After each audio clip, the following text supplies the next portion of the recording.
Hello दोस्तों, मेरा नाम है अंकित और मैं आप सभी का अपने यूट्यूब चैनल पर हार्दिक स्वागत करता हूं। तो आज जो हम लोग देखने वाले हैं पॉलिटिकल साइंस जो सब्जेक्ट है, इसका जो चैप्टर है यह चैप्टर 6 है जिसका नाम है अंतर्राष्ट्रीय संगठन। और मैं आपको बता दूं कि यह बुक 1 चल रहा है। कौन सा चल रहा है? बुक 1 चल रहा है जिसका नाम है समकालीन विश्व राजनीति का छठा चैप्टर अंतर्राष्ट्रीय संगठन। ये सेशन उन सभी बच्चों के लिए इम्पोर्टेंट है जिनका माध्यम जो है हिंदी है। ये मैटर नहीं करता कि वो किस बोर्ड से हैं, वो बिहार बोर्ड से हो सकते हैं, उत्तर प्रदेश से, राजस्थान से, झारखंड से, पश्चिम बंगाल से, किसी से भी हो सकते हैं। बस कंडीशन इतनी है कि उनका माध्यम जो है हिंदी होना चाहिए। ये कुल 4 पार्टों में है, यानी कि ये लास्ट पार्ट है। इसके पहले 3 पार्ट में मैंने आपको बताया है और मैंने आपको पढ़ाया काफ़ी अच्छे से। तो जो बच्चे नहीं देखे हैं वो जाकर के ज़रूर देखिएगा, आपको बहुत ही ज़्यादा बेनिफिट होगा।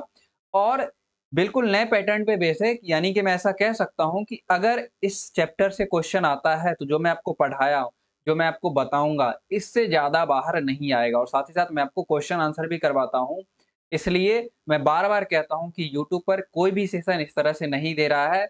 अगर आपको मिल रहा है तो आप इसका लाभ लें और साथ ही साथ दूसरे बच्चों को भी कहें कि यहाँ पे कंटिन्यू क्लास चल रही है।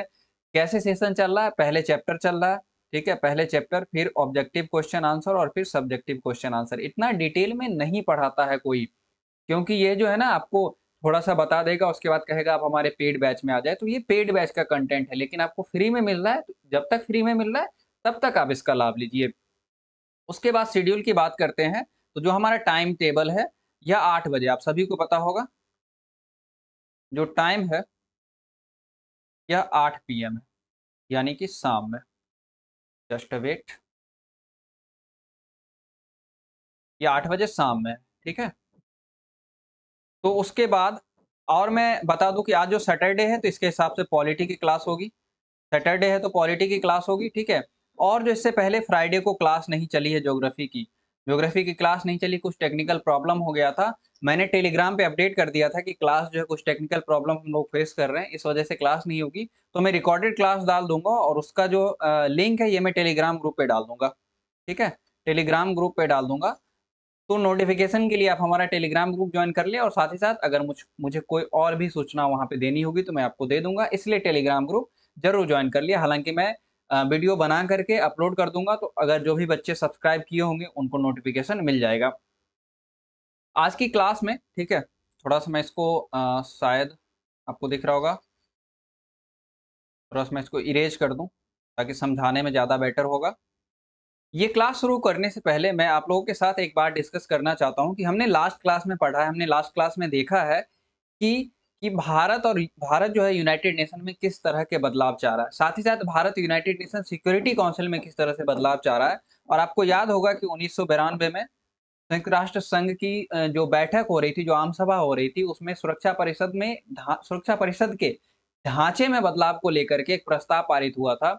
उसके बाद 1997 में सुरक्षा परिषद में ढांचे में क्या बदलाव हो, इसको लेकर के कुछ सुझाव माँगे गए थे। जो सुझाव आए थे, उस सुझाव के को ध्यान में देख रखते हुए हम ये कह सकते हैं कि भारत सुरक्षा परिषद के अस्थायी सदस्य के रूप में बहुत बड़ी दावेदारी पेश कर सकता है, क्योंकि जो उपाय उसमें सुझाए गए थे, जो भी पॉइंट इंगित किया गया था, भारत इस सभी को फुलफ़िल करता है। कैसे फुलफ़िल करता है, देखते हैं अभी हम। पहला, आबादी के लिहाज से दुनिया का दूसरा सबसे बड़ा देश है। हालाँकि वर्ल्ड बैंक के आंकड़ों के अनुसार भारत चीन की जनसंख्या को सरपास कर चुका है। चीन से ज़्यादा हमारी जनसंख्या हो गई है, लेकिन अभी तक भारत सरकार ने इसकी आधिकारिक घोषणा नहीं की है, इसलिए हम अभी तक दूसरा ही मानेंगे। और साथ ही साथ जनगणना भी नहीं हुआ 2011 के बाद, इसलिए ऐसा भी कहना मुश्किल है। उसके बाद विश्व की कुल जनसंख्या का जो 5वाँ भाग है, यह भारत में निवास करता है। विश्व का सबसे बड़ा लोकतंत्र है। वहाँ कहा गया था कि लोकतंत्र और मानवाधिकारों की रक्षा होनी चाहिए, लोकतंत्र होना चाहिए। तो हमें आपको जो भी मानवाधिकार मिले, जो हमारे आपके मूल अधिकार हैं, ये भारत में मिल रहे हैं और भारत दुनिया का सबसे बड़ा लोकतंत्र है। यूएन के लगभग सभी कार्यों में भाग लेता है। उसके बाद यूएन द्वारा, संयुक्त राष्ट्र संघ के द्वारा जहाँ भी शांति बहाल करने की प्रक्रिया होती है, जहाँ भी शांति बहाल करने के प्रयास किए जाते हैं, भारत उसमें सक्रिय रहता है और भारत शुरू से ही सक्रिय रहा है। अंतर्राष्ट्रीय स्तर पर काफ़ी तेज़ी से आर्थिक शक्ति के रूप में उभर रहा है। दुनिया की सबसे बड़ी 5वीं अर्थव्यवस्था हो गया है, तो जो भी क्राइटेरिया वहाँ पे बताया गया था, भारत पूरी तरह से फुलफ़िल कर रहा है इसको। उसके बाद यूएन के बजट में नियमित योगदान करता रहा है और भुगतान से कभी नहीं चूका। बहुत सारे देश जो हैं योगदान करते हैं, कुछ परसेंट यूएन के बजट का वो देते हैं, लेकिन कई बार क्या होता है कि वो भुगतान से चूक जाते हैं। जैसे पाकिस्तान कह सकते हैं, जैसे बैंकरप्ट हो गया था, श्रीलंका ये कह सकते हैं, और भी बहुत सारे देश हैं जो कभी-कभी चूक जाते हैं, लेकिन भारत नहीं चूकता है। वहीं अगर मैं बात करूँ पश्चिमी देशों और अमेरिका की, जो ये चाह रहे थे कि यूएन के ढांचे में बदलाव होना चाहिए, लेकिन यूएन का जो बजट है उसमें जो देश अस्थायी सदस्य बनना चाहते हैं या सुरक्षा परिषद में आना चाहते हैं, वो और ज़्यादा योगदान करें, लेकिन भारत कितना करता है? भारत करता है 0.8%, तो उसके हिसाब से भारत को और ज़्यादा योगदान करना चाहिए, ठीक है? शायद कुछ पार्ट आपको नहीं दिख रहा होगा, अब आपको दिख रहा होगा। अगर आपको स्क्रीनशॉट लेना है तो आप स्क्रीनशॉट ले सकते हैं। उसके बाद हम लोग चलेंगे अगले पॉइंट पे कि जो एक ध्रुवीय विश्व है, उसमें यूएन का क्या रोल? एक ध्रुवीय विश्व और यूएन, जो यूनाइटेड नेशन, ये किस तरह से अपना रोल निभा सकता है, अपना रोल, ठीक है, निभा सकता है। एक ध्रुवीय विश्व कहने का अर्थ है कि अमेरिका का वर्चस्व है, सीधी-सी बात है। अभी भी अमेरिका का वर्चस्व है और इस बात से डिनाई नहीं किया जा सकता। समकालीन विश्व में अमेरिकी वर्चस्व नामक एक चैप्टर मैंने आपको पढ़ाया था, जिसमें मैंने बताया था कि किस तरह से अमेरिका सांस्कृतिक रूप से, आर्थिक रूप से और सैन्य रूप से दुनिया में एक वर्चस्वकारी ताकत की तरह व्यवहार करता है। दुनिया में सबसे ज़्यादा शक्तिशाली है इस तीनों रूप में। अर्थव्यवस्था दुनिया की सबसे बड़ी है। सैन्य शक्तिशाली है, मतलब दुनिया में सबसे ज़्यादा ताकतवर देश है। इसकी संस्कृति बहुत ज़्यादा हमारे ऊपर, आपके ऊपर हावी हुई है। तो इसलिए ऐसा कह सकते हैं कि अमेरिका जो है, अभी जो दुनिया है एक ध्रुवीय विश्व में है, और सीधा-सा इसका अर्थ है कि एक ध्रुवीय विश्व के केंद्र में कौन है? अमेरिका है। अमेरिकी ताकत पर आसानी से अंकुश नहीं लगाया जा सकता। ये दुनिया के लगभग सभी देश मान चुके हैं, और इसके बहुत कारण है, क्योंकि एकमात्र महाशक्ति है। सबसे बड़ी सैन्य शक्ति है दुनिया के। अमेरिका के अलावा जो दुनिया के नीचे के, और कह सकते हैं अगर कोई 13 देश है, तो अमेरिका के अलावा उसके बाद जो 12 देश है, इन सभी का जो मिलाकर रक्षा बजट है, अमेरिका के रक्षा बजट से कम हो जाता है, बराबर नहीं हो पाता, इतना ज़्यादा शक्तिशाली है। अपनी सैन्य तथा आर्थिक ताकत के बल पे, सेना के बदौलत और जितनी बड़ी अर्थव्यवस्था है उसके बदौलत, वह अंतर्राष्ट्रीय संगठनों की अनदेखी कर सकता है, जैसे world bank, IMF, United nation, बहुत सारे और अंतर्राष्ट्रीय संगठन है, इसकी अनदेखी कर सकता है, और ये कहीं न कहीं गलत मैसेज जाएगा। वह यूएन के बजट में सबसे ज़्यादा योगदान करता है, लगभग 20 से 21% योगदान करता है अमेरिका, इसलिए बहुत ही ज़्यादा प्रभावकारी है। और यूएन का जो मुख्यालय है, सबसे बड़ी बात, ये अमेरिका के भूभाग पर है, ठीक है? न्यूयॉर्क में है, और इसी कारण वो ज़्यादा प्रभावकारी है। उसके कई जो नौकरशाह है, ये मतलब यूनाइटेड नेशन के कई अधिकारी हैं, ये अमेरिका के नागरिक हैं। इस सब वजह से अमेरिका क्या है कि बहुत ही ज़्यादा पावरफुल है। उसके पास वीटो पावर है। अन्य देशों के पास है, लेकिन हम अमेरिका के परिप्रेक्ष्य में बात कर रहे हैं, तो अमेरिका के बारे में बात करेंगे। उसके पास वीटो है। यूएन के महासचिव का जब चयन होता है, तो इसमें अमेरिका की बहुत ही महत्वपूर्ण भूमिका रहती है। कई बार ऐसा हुआ है कि यूएन के महासचिव के चयन में या उनके कार्यकाल को बढ़ाए जाने को लेकर के जब अमेरिका नाराज़ रहता है, तो वहाँ पे वो वीटो कर देता है, और इस वजह से क्या होता है कि उनका चयन नहीं हो पाता, या अमेरिका अपने पक्ष के सारे देशों को एकजुट करता है, और वहाँ पे अगर वोट होती है, तो उनके विपक्ष में वोट चला जाता है, और सबसे ज़्यादा पक्ष जैसा अमेरिका चाहता है वैसा होता है। अगर अमेरिका चाहेगा हाँ, वो महासचिव रहने चाहिए, तो वो रहेंगे। अगर अमेरिका चाहेगा नहीं, वो महासचिव नहीं रहने चाहिए, तो वो नहीं रहते हैं। उसके बाद वो अपने ताकत के दम पर विश्व में फूट डाल सकता है। बहुत ही मज़ेदार लाइन लिखी हुई है कि विश्व में फूट डाल सकता है, और वो ऐसा करता भी है। ऐसा इसलिए करता है कि वो उसकी नीतियाँ जो है उसके विरोध में कोई खड़ा ना हो जाए। अभी कुछ दिन पहले ये न्यूज़ आई थी कि दक्षिण अफ्रीका, ठीक है? दक्षिण कोरिया, माफ़ कीजिएगा, दक्षिण कोरिया, उससे पहले जापान, ये कह रहे थे जापान कि हम अपनी सैन्य शक्ति बढ़ाएँगे, सैन्य ताकत बढ़ाएँगे। हम अपना जो है जीडीपी का कुछ परसेंट सैन्य ताकत पर भी, अपनी सेना पे भी खर्च करेंगे। दक्षिण कोरिया चाह रहा था कि वो अलग से मिसाइल बनाएगा, ठीक है? लेकिन अमेरिका ने इसको अपने पाले में ले लिया, और अमेरिका इसको, इन दोनों देशों को आश्वस्त किया है कि ज़रूरत पड़ने पर अमेरिका इनकी मदद करेगा। यानी अमेरिका जो है अपने जो साथी देश है उसको कभी भी अलग नहीं होने दे सकता, और ये बात दुनिया के सभी देश जानते हैं, और ये सभी रीज़न हैं जिस वजह से अमेरिका बहुत ही ज़्यादा पावरफुल है। एक ध्रुवीय विश्व में हम लोग, दुनिया जी रही है। तो मैं उम्मीद करता हूँ कि इतनी सारी बातें आपको समझ में आ गई होंगी। उसके बाद देखते हैं यूएन के क्या कार्य है। जो यूनाइटेड नेशन है, इसके कार्य क्या-क्या हैं? यूएन जो है ये अमेरिका और शेष विश्व के बीच जो है संवाद कायम कर सकता है। ऐसा यूनाइटेड नेशन के वजह से ही संभव है। दुनिया में आप एज्यूम करके देखिए कि ऐसी कोई और संस्था नहीं है जो अमेरिका और शेष दुनिया के बीच या शेष विश्व के बीच संवाद कायम कर सके। सिर्फ एक और केवल एक संस्था है जो यूएन है, यूनाइटेड नेशन है। अमेरिका यह जानता है कि झगड़ों तथा सामाजिक आर्थिक विकास के मुद्दे पर केवल यूएन के जरिए ही शेष विश्व के देशों को एकजुट किया जा सकता है। यानी कि कुछ मुद्दे हैं, सामाजिक मुद्दे, आर्थिक मुद्दे, इसी मुद्दों पर दुनिया के सभी देशों को एकजुट किया जा सकता है और यह केवल और केवल यूनाइटेड नेशन के जरिए ही किया जा सकता है। अमेरिका भी ये मानता है कि कोई और देश, कोई और अंतर्राष्ट्रीय संगठन ऐसा नहीं है जिस संगठन के बदौलत या जिस संगठन के माध्यम से दुनिया के सभी देशों को एक साथ लाया जा सकता है। हालांकि अमेरिका के विरुद्ध जो है शेष विश्व कभी एकजुट नहीं हो सकता और मैं ये बात पहले ही बता चुका हूँ अपने चैप्टर में समकालीन विश्व में अमेरिकी वर्चस्व। जब मैं आपको पढ़ा रहा था तो मैं बताया था कि क्यों शेष विश्व एकजुट नहीं हो सकते अमेरिका के विरुद्ध, ठीक है। और यूएन ही एकमात्र ऐसा मंच है जहां अमेरिका की जो नीति है उसका विरोध किया जा सकता है, उस पर अंकुश लगाया जा सकता है। लेकिन ऐसा होता प्रतीत नहीं हो रहा है क्योंकि यूएन के बजट का लगभग 20 से 21% अमेरिका का योगदान है। सबसे बड़ी सैन्य शक्ति है, उसके बाद सबसे बड़ी आर्थिक शक्ति है, सबसे संस्कृति इसकी सबसे अच्छी, सबसे बहुत ज्यादा फल फूल रही है। इसलिए ऐसा कर पाना अभी तो प्रतीत नहीं हो रहा है। फ्यूचर में जो भी हो वो अलग बात है। उसके बाद यूएन क्यों ज़रूरी है, इस टॉपिक पे भी हम लोग बात करेंगे कि यूएन क्यों होना चाहिए, ठीक है? यूएन क्यों होना चाहिए? हम लोग या दुनिया के बहुत सारे विशेषज्ञ जो हैं या बहुत सारे राजनेता, बहुत सारे देश ऐसा मान मान चुके हैं कि यूएन में थोड़ी कमियाँ हैं। यूएन में कमी है, बहुत बहुत ऐसा अंतर्राष्ट्रीय संगठन है या बहुत ऐसे संगठन है, क्षेत्रीय संगठन जिसमें कमियाँ होती है। लेकिन अगर मैं यूनाइटेड नेशन की बात करूँ तो इसके बिना पे इसके अगर यह नहीं होगा तो दुनिया बदहाल हो जाएगी। आज के समय में चाहे मैं बात करूँ सामाजिक स्तर पे, राजनीतिक स्तर पे, आर्थिक स्तर पे, ये जो निर्भरता है, पारस्परिक निर्भरता एक दूसरे देशों के बीच काफ़ी बढ़ रही है। और इसी को देखते हुए यह कहना कठिन है, ऐसा एज़्यूम करना भी कठिन है कि यूएन जैसे संगठन के बिना दुनिया की जो इतनी बड़ी आबादी है, जो 8 अरब आबादी है, इसके लोग जो है ये कैसे रहेंगे? अगर यूएन नहीं रहा और 2 देशों के बीच कॉन्फ्लिक्ट हो जाता है, 2 देशों के बीच विवाद हो जाता है, तो जो ताकतवर देश होगा वो कमज़ोर देशों को तो पूरी तरह से सफाया कर देगा ना। सफाया करने का इन द सेंस उसके जो संसाधन है उसको हथिया लेगा, वहाँ के लोगों को वो मार देगा, नहीं तो कहेगा इसमें हमारे देश में आप शामिल हो जाइए। इसीलिए यूएन जैसे संगठन का होना ज़रूरी है। जो टेक्नोलॉजी है, इससे भी जो दुनिया के जो देश हैं, इससे पारस्परिक जो निर्भरता है एक-दूसरे पर बढ़ी है। कोई देश कोई नई टेक्नोलॉजी इजाद करता है, ठीक है? दूसरा देश उसको खरीद लेता है। जैसे इंडिया अभी राफेल खरीद रहा है। पी-8 सबमरीन हंटर जो विमान है, ये अमेरिका से खरीदता है, राफेल विमान फ्रांस से खरीदता है और भी बहुत सारे उपकरण हैं जो खरीदता है।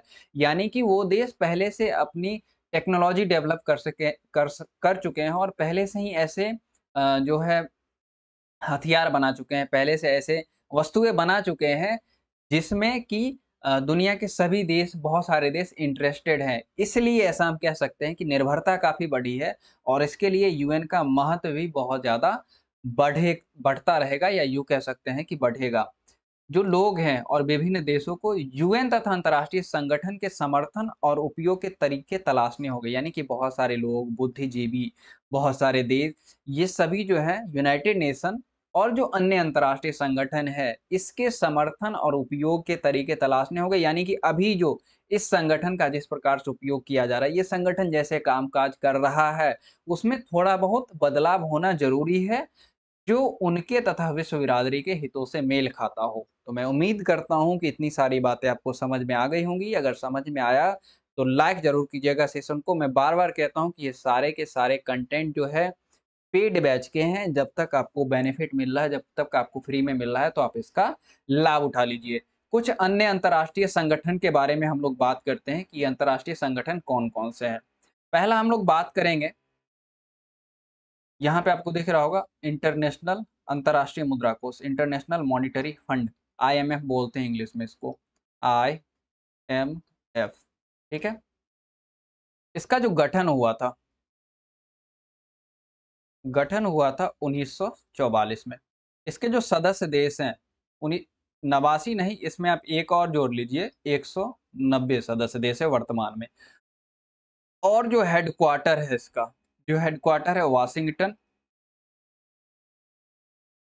वाशिंगटन डीसी, वाशिंगटन डीसी में हेडक्वार्टर है। यह आईएमएफ क्या करता है?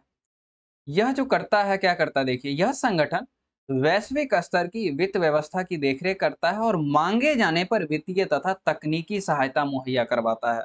मैं यहाँ ये भी बता दूं कि इसमें भी जो G7 के सदस्य हैं, बहुत बार आप लोगों ने नाम सुना होगा G7 का, बहुत बार G7 का नाम सुना होगा, तो G7 के जो भी सदस्य हैं, यह आईएमएफ के मेंबर है और उनके पास काफी ज्यादा मत है। अगर मतों की मैं बात करूं, जैसे G7 के जो सदस्य हैं, अमेरिका है, जापान है, जर्मनी, फ्रांस, ब्रिटेन, इटली और कनाडा है, इनके पास 41.29% मत है। और अकेले बात किया जाए अमेरिका का, तो लगभग 16.52% मत, यानी कि वो इतना ज़्यादा पावरफुल है आईएमएफ के अंदर भी। वहीं मैं विश्व बैंक की बात करूँ, तो इसका भी जो गठन हुआ था 1944 में ही हुआ था, ब्रेटन वुड्स सम्मेलन के दौरान हुआ था, ठीक? दोनों का गठन ब्रेटन वुड्स सम्मेलन के दौरान ही हुआ था 1944 ईस्वी में।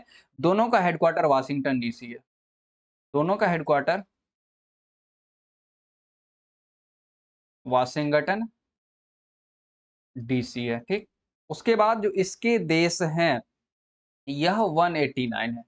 वर्ल्ड बैंक के, विश्व बैंक के जो देश हैं, जो सदस्य देश है 189 है। बहुत सारे ऐसे जो कह सकते हैं मुद्दे हैं जिस पे यह देशों को मदद करता है, चाहे वो हम बात कर लें शिक्षा, ठीक है? इस पे लोन देता है ये, वित्तीय मदद करता है, सिंचाई, ग्रामीण सेवाएँ पे, पर्यावरण सुरक्षा में जैसे प्रदूषण में कमी लानी है, नियमों का निर्माण करना, उन्हें लागू करना है पर्यावरण की सुरक्षा के लिए, सड़क बनानी है, शहरी विकास करना है आपको, बिजली लाना है, इस सब के लिए वो क्या करता है, अनुदान देता है, पैसे पैसे देता है, अनुदान कहना गलत है, वो ऋण देता है और साथ ही साथ अनुदान भी देता है। और बहुत सारे देशों को ये जो अनुदान है, ये वापस नहीं चुकाने पड़ते हैं। इसलिए ऐसा कह सकते हैं कि जो समकालीन विश्व में अभी का जो विश्व है, अभी का जो वैश्विक व्यवस्था है, इसमें यह विश्व की अर्थव्यवस्था को प्रभावित करता है, क्योंकि ये आईएमएफ से ज़्यादा प्रभावशाली संगठन है, क्योंकि ये बहुत सारे मुद्दों पे जो है देशों को मदद करता है और ये सारे मुद्दे मैंने आपको बता दिए हैं। कुछ क्वेश्चन पूछता, सिर्फ इतना ध्यान रखिएगा। अंतर्राष्ट्रीय मुद्रा कोष, ठीक है? इसके कितने मेंबर है? 190। इसका हेडक्वार्टर कहाँ है? Washington DC. गठन कब हुआ था? 1944। इसी तरह से वर्ल्ड बैंक का भी क्वेश्चन आ जाएगा, कितने सदस्य देश हैं? 189। कब गठन हुआ? 1944। हेडक्वार्टर कहाँ है? Washington DC. बस आपके बुक में दिया हुआ है दोनों संगठन के बारे में, दोनों संगठन क्या-क्या करता है, इस वजह से मैं आपको ये दोनों दिखा रहा हूँ। इसके बाद और भी कुछ संगठन है, इसके बारे में भी हम लोग बात करते हैं। पहला है इसमें विश्व व्यापार संगठन, वर्ल्ड ट्रेड ऑर्गेनाइजेशन, डब्ल्यूटीओ। मैं यहाँ पे लिख दूँ, वर्ल्ड ट्रेड ऑर्गेनाइजेशन। इसका जो गठन हुआ था 1995 में हुआ था और 1995 से पहले इसको गैट के नाम से जानते थे। GATT, general agreement on tariffs and trade, इसके ऊपर इस नाम से जाना जाता था और इसका जो गैट का जो गठन हुआ था 1948 में हुआ था। वहीं मैं बात करूं विश्व बैंक के गठन की, तो 1995 में हुआ था और 164 सदस्य इसके देश, 164 सदस्य देश है इसके, जो दुनिया में व्यापार होते हैं, इससे रिलेटेड जो कानून बनाए जाते हैं, अगर कुछ मतभेद हो गया, उसका निपटारा यहीं पे वर्ल्ड ट्रेड ऑर्गेनाइजेशन ही करता है। दुनिया की बड़ी अर्थव्यवस्था, जैसे कि बात करूं अमेरिका, यूरोपीय संघ, जापान, ये सभी विश्व व्यापार में अपने जिससे ऐसे कानून इन्होंने बनाए हैं जिस वजह से इनका फायदा हो सके, इनका बेनिफिट हो सके। और इसलिए भी इस संगठन में, वर्ल्ड ट्रेड ऑर्गेनाइजेशन में भी समय-समय पर इसके ढांचे में परिवर्तन कह ले या यूँ कह ले कि नियमों में परिवर्तन, इसको लेकर के आवाज़ उठती रही है। वहीं हम बात करें ए आईईए मतलब माफ़ कीजिएगा, IAEA, international atomic energy association की बात करें, अंतर्राष्ट्रीय आणविक ऊर्जा एजेंसी की बात करें, तो इसका गठन जो हुआ था 1957 में हुआ था। यह क्या करता है? परमाणु ऊर्जा जो होती है, उसके शांतिपूर्ण उपयोग को बढ़ावा देने और सैन्य उद्देश्यों में इसके इस्तेमाल को रोकने की कोशिश करता है। जैसे रूस और यूक्रेन का युद्ध हुआ, तो रूस और यूक्रेन के युद्ध में चेरनोबिल प्लांट का ज़िक्र आया था, ठीक है? तो उसमें वो कहाँ है? वो जो चेरनोबिल प्लांट है, एक परमाणु संपन्न प्लांट, परमाणु संयंत्र जिससे बिजली जनरेट होती है। तो ऐसा बीच में न्यूज़ आ रहा था कि उसको रूस ने उड़ा दिया। रूस कहता था कि यूक्रेन ने उड़ा दिया। बाद में कुछ बमबारी हुई थी वहाँ पे, और ऐसा लगा था कि वहाँ से कुछ रिसाव हो जाएँगे, कुछ रेडिएशन फैलेगा तो जान-माल का नुकसान होगा। इस वजह से IE international energy international energy international atomic energy association के सदस्य वहाँ गए थे। उन्होंने जाँच-पड़ताल किया और बाद में उन्होंने कहा कि नहीं, वहाँ से किसी भी प्रकार का रिसाव नहीं हुआ है। मतलब कि जो परमाणु ऊर्जा है इसका सैन्य इस्तेमाल ना हो, बल्कि इसका इस्तेमाल बिजली उत्पन्न करने में या असैन्य कार्यों में हो, इसलिए यह संगठन है और इसकी देख-रेख करता है पूरे इंटरनेशनल लेवल पे। अब 1-2 संगठन और है, इसके बारे में भी ज़िक्र कर लेते हैं, जो मानवाधिकारों से संबंधित संगठन है। एक तो है ह्यूमन राइट्स वॉच, ठीक है? ह्यूमन राइट्स वॉच, ठीक है? एचआरडब्ल्यू कह सकते हैं। यह जो है अमेरिका का सबसे बड़ा अंतर्राष्ट्रीय मानवाधिकार संगठन है और अगर कहीं मानवाधिकारों का उल्लंघन हो रहा है, तो दुनिया के मीडिया का ध्यान वह इस तरफ खींचता है। और बहुत सारे जो इसने काम किए, जैसे बारूदी सुरंगों पर रोक लगाना, यानी कि सुरंग बना कर के बारूद बिछा दिया जाता था ताकि दूसरे देश का कोई सेना आए तो वह उसको नुकसान पहुँचे या वो मर जाए, ठीक है? बाल सैनिकों का प्रयोग किया जाता था, इसको इसने रोका या कह सकते हैं रोकने में महत्वपूर्ण भूमिका निभाई। अंतर्राष्ट्रीय दंड न्यायालय स्थापित करने के अभियान में इसने काफ़ी मदद की है। वहीं एक और हम मानवाधिकार संगठन की बात करें, एमनेस्टी इंटरनेशनल। एमनेस्टी इंटरनेशनल की बात करें तो यह एक स्वयंसेवी संगठन है, ठीक है? नॉन गवर्नमेंट ऑर्गेनाइजेशन कह सकते हैं। पूरे विश्व में मानवाधिकारों की रक्षा के लिए अभियान चलाता है और मानवाधिकारों से रिलेटेड यह एक रिपोर्ट प्रकाशित करता है हर साल। अधिकतर सरकार को ये रिपोर्ट नागवार गुज़रती है, क्योंकि यह जो है इसका रिपोर्ट जो है अक्सर होता है जो उस देश में मानव के साथ जो दुर्व्यवहार किए जा रहे हैं, उसके ऊपर ज़्यादा होता है। इसलिए वहाँ की सरकारों को ये रिपोर्ट नागवार गुज़रती है। तो मैं उम्मीद करता हूँ कि ये सभी बातें आपको समझ में आ गई होंगी। अगर समझ में आया तो लाइक ज़रूर कीजिएगा। सेशन जो है ये खत्म हो गया, चैप्टर 6 यहाँ पे द एंड होता है। चैप्टर 6 द एंड होता है। सेशन अच्छा लगे तो लाइक ज़रूर कीजिए, साथ ही साथ शेयर कीजिए ताकि दूसरों को भी बेनिफिट मिल सके। सब्सक्राइब कीजिए हमारे चैनल को और बेल आइकन को प्रेस कीजिए ताकि आपको नोटिफ़िकेशन मिल जाए और कमेंट ज़रूर कीजिएगा कि सेशन कैसा लगा। मिलते हैं अपने अगले सेशन में और ज्योग्राफी का सेशन जो है मैं इस अपलोड कर दूँगा, आपको टेलीग्राम पे नोटिफ़िकेशन मिल जाएगा आपको। Thank you.